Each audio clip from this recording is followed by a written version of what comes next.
Si vous êtes débutant sur Upwork, c'est fort et probable que vous vous êtes déjà posé cette question. Comment faire la différence entre un contrat direct et un contrat normal? Dans cette vidéo, je vous montrerai les bénéfices de ces contrats et comment pouvoir accepter ces contrats facilement et travailler avec votre futur client. Si vous êtes prêts, let's go! Comment obtenir un contrat normal sur Upwork? Je me rends sur l'interface de mon profil là. Je vais prendre ce job proposal et puis après avoir lu la description, si cela me convient, je vais cliquer juste sur Apply Now.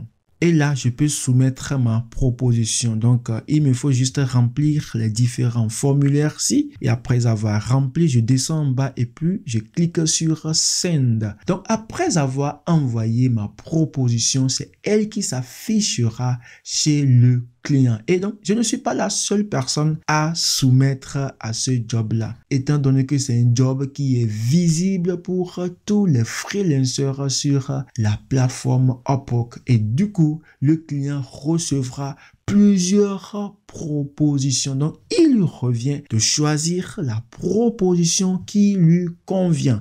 Et après avoir cliqué ou bien choisi la proposition qui lui convient, c'est-à-dire le freelancer qui lui convient pour sa mission, à lui maintenant de rentrer en contact avec ce freelancer-là. Et donc, ici sur ma messagerie, ici, je clique là. Voici un exemple de proposition que j'ai envoyé au client et après avoir lu et agréé ce que je l'ai envoyé, il a juste envoyé l'offre, j'ai réalisé le travail, je l'ai envoyé et puis il a libéré le paiement. Et donc là, c'est un contrat normal que nous avons pour la plupart des temps sur la plateforme Upwork. Et donc pour ce type de contrat, il a fallu que je dépense des connects pour pouvoir soumettre ma proposition. Pour ce qui concerne les contrats directs, vous n'avez même pas besoin d'aller chercher et soumissionner à un job. C'est le client, après avoir analysé votre profil et après avoir passé en revue un certain nombre d'informations sur votre profil,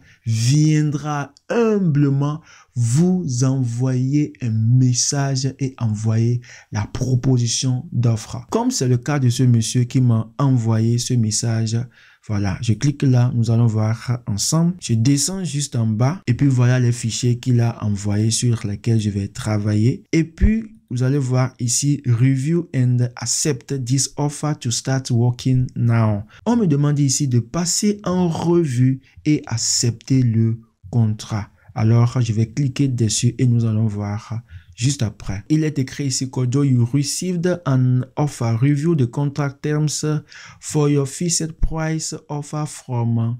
Voilà, le nom du client. Voilà. Je vais descendre en bas et nous allons voir. Ici, j'ai deux boutons. Donc, je peux accepter l'offre tout comme décliner l'offre. Tout dépendra de la description du travail. Est-ce que je suis en mesure de réaliser cette mission pour le client? Si oui, j'accepte. Si non, ou bien je ne suis pas libre, je suis occupé, je clique sur décliner l'offre facilement.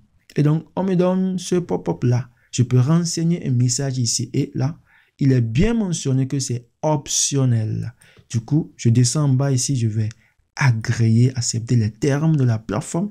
Et puis, j'accepte le contrat juste là et un message sera envoyé au client. Et comme vous pouvez le voir, le contrat est juste là et ça a démarré right now. Après avoir exécuté le travail, qu'est-ce que je fais? Je viens juste là, je clique sur Submit Work for Payment et puis le client pourra libérer le paiement. Alors, c'est tout pour cette vidéo. Si vous êtes débutant et que vous êtes intéressé par le monde du freelancing et que vous n'avez pas un compte, c'est une vidéo là qui vous montre étape par étape comment créer son compte et être approuvé par la plateforme Upwork. Alors, si vous avez d'autres questions, suggestions, je vous prie de me le faire savoir dans l'espace commentaire. Il y a un nouveau lien dans la description qui mène directement sur notre nouvelle plateforme. Alors, d'ici là, portez-vous bien et on se retrouve dans une prochaine vidéo. Bye bye.